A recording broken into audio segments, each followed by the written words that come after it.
Sana one day, no, yung kalsada sa Pinas, hindi lang dito sa Cabuyao, buong Pilipinas, katulad ng kalsada sa ibang bansa na sobrang tibay talaga. Alam nyo yun? Kasi pag matibay yung kalsada, mga tropa, di ba? Hindi mas makakatipid ang Pilipinas. For example, 10 taon bago masira, o 20 years. Hindi 20 years na nakatipid ang DPWH, 20 years na nakatipid ang gobyerno natin, di ba? Hindi yung ganito na isang taon lang sira agad. Hindi taon-taon, bilyon ng bilyon, di ba? Haharurot na tayo. Punta na tayo ng bukid. Bukid. So sira-sira na yung kalsada namin dito. Sana one day, no, yung kalsada sa Pinas, hindi lang dito sa Cabuyao, buong Pilipinas, katulad ng kalsada sa ibang bansa na sobrang tibay talaga. Alam nyo yun? Kasi pag matibay yung kalsada, mga tropa, di ba? Hindi mas makakatipid ang Pilipinas. For example, 10 taon bago masira, o 20 years. Hindi 20 years na nakatipid ang DPWH, 20 years na nakatipid ang gobyerno natin, di ba? Hindi yung ganito na isang taon lang sira agad. Hindi taon-taon, bilyon ng bilyon, di ba? Diyos po, Rudy. Yun ako, suggestion lang naman.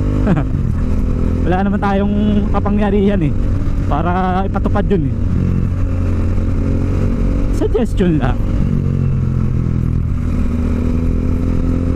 Dito kasi sa amin, ang lalaki ng truck dito na dumadaan.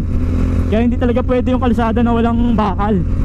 Isipin mo, truck, tapos may mga dala pang buhangin, bato, bakal. Hindi napakasikip noon, di ba? Uy, nagtitiktok si kuya, oh. Aha, ayos yan. Pagpatuloy mo yan. Hindi ko kaya yung ganun. Yan, hindi ko kayang gawin. Sasayaw-sayaw ka ng tapos naka-short pang babae. Diyos ko po. Akala nyo makapalamukha ako, napaka-sobrang mahihain ko. Pero through the years na pag-vlog, unti-unti nag-gain ako ng tiwala sa sarili, sa pananalita. Katulad ngayon, walang script to. Simula pag-alis natin ng Wyatt hanggang makarating na tayo dito sa bahay, tuloy-tuloy yan. Lahat ng sinasabi ko galing sa utak ko, walang script, in pronto kumbaga. Yan, ganda ng tanawin namin, di ba? Kaliwat kanan ng bundok. So ang problema, bibilang na lang yung araw, sigurado magiging subdivision na to. Kasi hindi na tinataniman tong mga to Iilan na lang yung lupa dito na tinatamnan ng palay, pero karamihan nakatenga na lang. So sigurado gahanap na lang ng buyer yan. Tulad nito, hindi na natataniman ng palay. Ito hindi na rin. Kaya na-expect ko, iniisip ko na ilang taon mo lang ngayon, wala na, subdivision na to. Tignan mo naman yung kalsada namin dito, graba na lang. Kaya ang daling masira ng mga gulong namin.